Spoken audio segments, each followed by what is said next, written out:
नाला के आंबेडकर मंच के उन आयोजकों को धन्यवाद देना चाहूंगा जिन्होंने इस प्रकार के कस्बे में भारत रत्न बाबा भीमराव अंबेडकर जी का जन्म जयंती को मनाकर समाज के बीच में एक चेतना और उनके दर्शन को प्रसारित करने का काम किया है। निश्चित तौर पर ये साधुवाद के पात्र हैं और जिस प्रकार से इस आयोजन को इन्होंने डेकोरेट किया है, निश्चित तौर पर ये धन्यवाद के पात्र है। मित्रों, ज्यादा समय ना देते हो, मैं सिर्फ ये कहने का कोशिश करूंगा, मैं ये जानकारी देने का कोशिश करूंगा कि वो कालजयी नारा जो अम्बेडकर जी के द्वारा कहा गया था, शिक्षित बनो, संघर्ष करो और संगठित रहो, मुझे लगता है कि आज के आधुनिक भारत के शिल्पकार और भारत के संविधान के निर्माता आदरणीय डॉक्टर भीमराव अंबेडकर जी का ये तीनों चीज पर अगर मंथन करें तो मुझे लगता है कि उनके जीवनी का सार मर्म स्वतः सामने आ जाएगा। मित्रों, मैं आपको बताऊं कि उस प्रकार के भारत में जन्म लिए थे। 1891 साल में मध्य प्रदेश के इंदौर के मऊ छावनी में उनका जन्म हुआ और उस समय समाज बिल्कुल खंडित विखंडित और एक तरह से कहिए कि एक तरह से अंधकार से पूरा यह समाज व्यवस्था था और उस व्यवस्था में उनको जो शिक्षित बनने के लिए संघर्ष करना पड़ा। और मुझे लगता है यही कारण है कि जीवन के सफलतम पायदान पर जब वो पहुंचे तो विषय वस्तु के निचोड़ के रूप में इन्होंने 3 स्लोगन दिया। सबसे पहला शिक्षित। एक समय था जब दुनिया कहती थी जिसकी लाठी उसका भैंस, लेकिन एक समय आया आज का जो नॉलेज इज पावर, आज का समय है, आज का पावर है शिक्षा, आज का पावर है नॉलेज।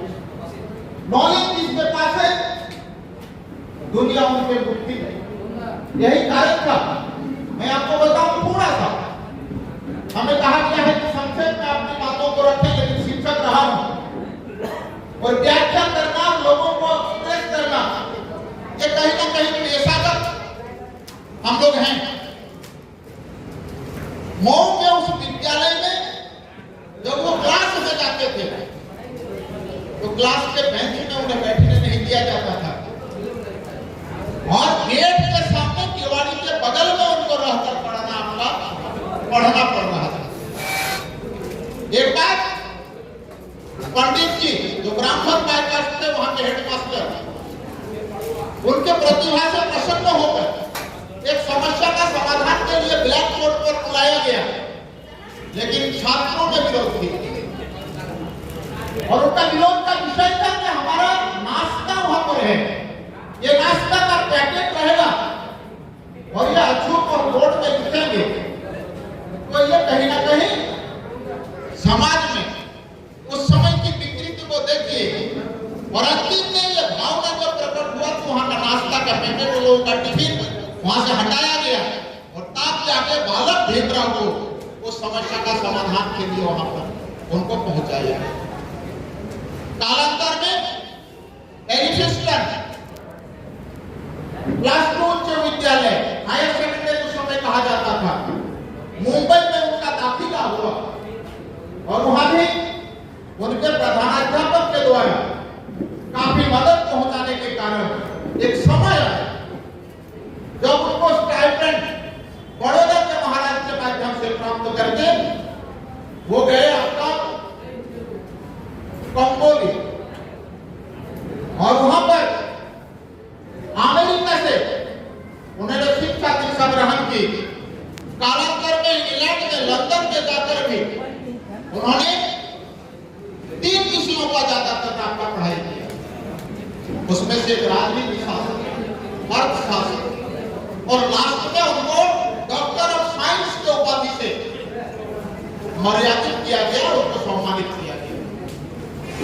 एक चीज में अगर देखिएगा तो उनके जीवन में हर कदम पर संघर्ष था। अपने माता पिता के 14वें संतान में से 13वां नंबर में अम्बेडकर जी आए थे।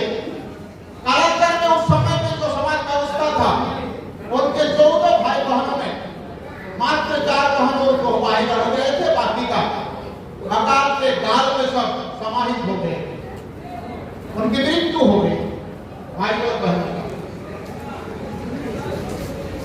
स्वतंत्रता के आंदोलन में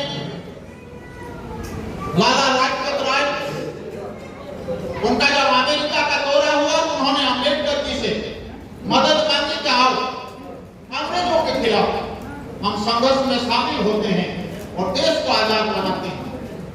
और इस संघर्ष में उनको कितना यातना और उत्पीड़न सहना पड़ा, और अंतिम में उन्होंने जो चाहा वो हुआ। इसीलिए वो कहे संगठित रहो, शिक्षित बनो, सबसे पहले नॉलेज को अपना कंट्रोल में करो। और ये संघर्ष तभी फलदायी होगा जब हम संगठित होते हैं, और जब संगठित होते हैं तो सफलता अपना कदम को चूमती है। मैं नाना के विद्वानों से, ये सभा में जितने भी लोग आए हैं, ये सामाजिक रुचि रखने वाले लोग हैं। समाज के निरंतर समाज को आगे बढ़ाने के लिए ये लोग प्रयासलोग रहते हैं। विश्व और झारखंड अपना एजुकेशनल हब कभी बन सकता है जब हम तमाम लोग इन चीजों को भूलकर अपने समाज को शिक्षा के क्षेत्र में और अम्बेडकर जी के द्वारा बताया गया मार्गों के रास्ते में चलने के लिए जब प्रेरित करें, तभी हम एक ऊंचाई को प्राप्त कर सकते हैं। हमारी अगली पीढ़ी इन तमाम चीजों को भूलकर, कालांतर में देखिए किस प्रकार का एक समय था जब अम्बेडकर जी संघर्ष कर रहे थे, वो समय संपत्ति रखने का हक हम लोगों के पास नहीं था, एजुकेशन लेने का भी हक नहीं था। एक तमाम चीज तभी हुआ जब उनके संघर्ष की गाथा चारों तरफ उत्पन्न हुई। और उन्होंने संघर्ष कब किया?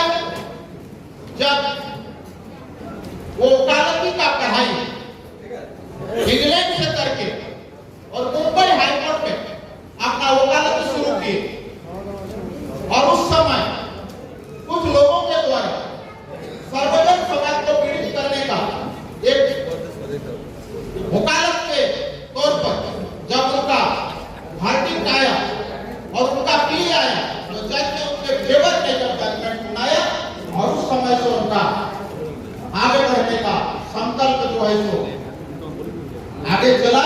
और कालांतर में आप तमाम लोग जानते हैं कि भारत जब स्वतंत्र हुआ, देश को एक संविधान चाहिए था, तो संविधान सभा के अध्यक्ष के रूप में ड्राफ्ट, इसका जो ड्राफ्ट सेक्शन था, उस ड्राफ्ट सेक्शन के अध्यक्ष के रूप में उनको मनोनीत किया गया।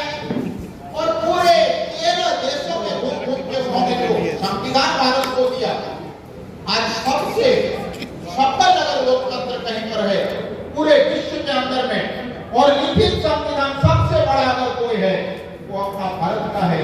ये कहीं ना कहीं उनके गुणवत्ता, उनके मेंटलिटी और उनका मानसिक ऊंचाई को प्रदर्शित करता है।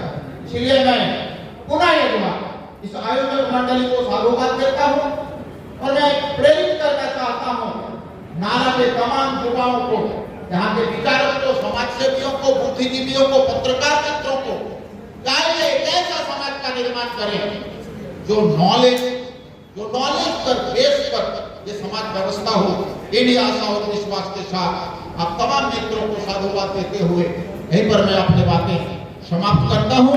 जय हिंद, जय भारत। बाबा अम्बेडकर, भीमराव अम्बेडकर अमर रहे। धन्यवाद।